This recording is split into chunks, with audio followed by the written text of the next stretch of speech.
पहले तो आप ये बताइए कि आप सोशल नेटवर्किंग साइट पे हैं, क्योंकि there are lot of fans who are spreading rumours like आप करण जौहर की फिल्म कर रहे हैं, कोई कह रहा है कि आप इसकी फिल्म कर रहे हैं. Just clarify first of all कि आप सोशल नेटवर्किंग साइट पे हैं कि नहीं. और दूसरी चीज ये कि अगर एकता कपूर भी बहुत सारी फिल्में बना रही हैं आजकल, बहुत बड़ी बड़ी फिल्में. So if she offers any role to you in film, will you be doing that? Are you open to doing that? To answer your first question, नहीं, मैं किसी भी सोशल नेटवर्किंग साइट पे नहीं हूँ, ना फेसबुक ना ट्विटर, किसी पे भी नहीं हूँ. और जहाँ तक एकता मैम की बात आप कर रही हैं, तो आई थिंक मैं पहले जब थिएटर करता था तो उन्होंने पहली बार किसी ने अगर मुझ पर कॉन्फिडेंस दिखाया था तो उन्होंने दिखाया था.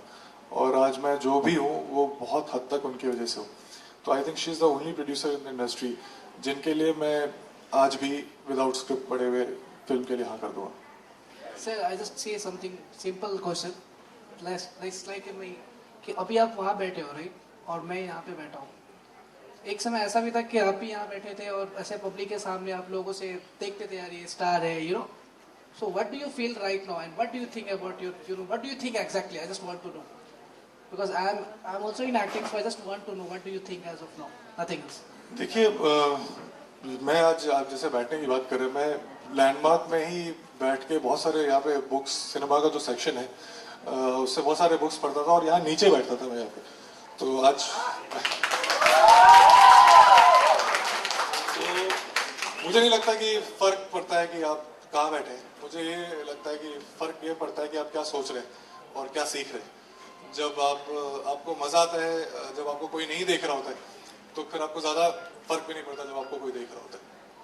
मैं ये पूछना चाह रहा हूँ कि सच्चाई क्या है. लोग बोलते हैं कि सोर्स होता है तो ही जाकर के आप ऊपर जाके नाम कमाते हो. तो I just want to know कि अगर हम स्ट्रगल करके भी आगे बढ़ सकते हैं, इज इट ट्रू और नॉट? Nothing else. देखिए, मैं बहुत ही जनरल एस्पेक्ट में तो बात नहीं कर सकता, मैं सिर्फ अपनी बात कर सकता हूँ.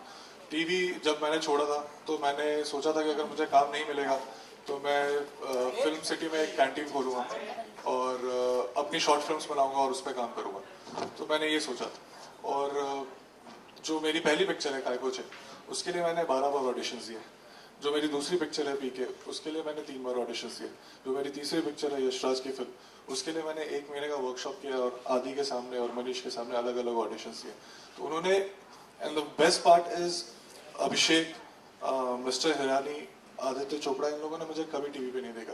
इन लोगों को आइडिया भी नहीं था कि मैं कौन हूँ. उन्होंने ऑडिशन टेप्स देखे, उनको लगा कि हाँ ये काम कर सकता है, तो उन्होंने मुझे लिया.